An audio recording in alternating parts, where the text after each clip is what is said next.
ഐഷയുടെ സംവിധായകൻ നിർമ്മാതാവായി രൂപം മാറുമ്പോൾ ഒരുപക്ഷെ എനിക്ക് പോലും ഇവിടെ ഇരുന്നപ്പോൾ ഞാൻ ആലോചിക്കുകയായിരുന്നു വയസ്സാം കാലത്ത് ഈ പ്രൊഡക്ഷൻ കമ്പനി വല്ലതും തുടങ്ങണോ. അപ്പോൾ ലിസ്റ്റിനൊക്കെ ഇവിടെ ഉണ്ടായതുകൊണ്ട് അപകടം പിടിച്ച വഴിയാണല്ലോ എന്ന് അദ്ദേഹം തന്നെ പറയുകയുണ്ടായി. പക്ഷെ എന്നാലും ഞാൻ ഒരു കാര്യം പറയാം, ഫ്ലവേഴ്സും ചലച്ചിത്ര രംഗത്തേക്ക് ചെറുതായിട്ട് കടക്കുകയാണ്. നമ്മളിപ്പോൾ ഈ അമരം ഈ ഉടനെ തന്നെ റിലീസ് ചെയ്യുകയാണ്. അത് ബാബു തിരുവല്ലയുമായിട്ട് ചേർന്ന് ഫ്ലവേഴ്സാണ് അത് ചെയ്തിരിക്കുന്നത്. നവംബർ ആദ്യം അത് തിയേറ്ററിലെത്തുന്നത് റെഡിയായിരിക്കുകയാണ്. അത് അപ്പം എന്തെങ്കിലുമൊക്കെ മലയാള സിനിമയിൽ ചെയ്യാൻ നമുക്കും താല്പര്യമുണ്ട്. മലയാള സിനിമയ്ക്ക് ഒപ്പം ഒഴുകാനാണ് നമ്മുടെ ഈ ശ്രമം. ഇനി ഈ പ്രേംപാറ്റ എന്ന സിനിമ എനിക്ക് തോന്നിയ പോലൊരു സംശയം എനിക്കുമുണ്ട്.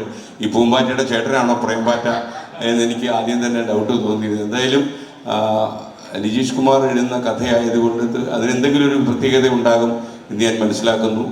മലയാള സിനിമയിൽ ഇവരുടെ ഈ പിന്നെ എനിക്ക് തോന്നി ഇതിനകത്തെ ഈ സ്റ്റുഡിയോ ഔട്ട്സൈഡേഴ്സ് എന്നുള്ളത് ചിലപ്പം സ്റ്റുഡിയോ ഇൻസൈഡേഴ്സ് എന്നിട്ടായിരുന്നെങ്കിൽ കുഴപ്പമില്ലായിരുന്നു അല്ലേ.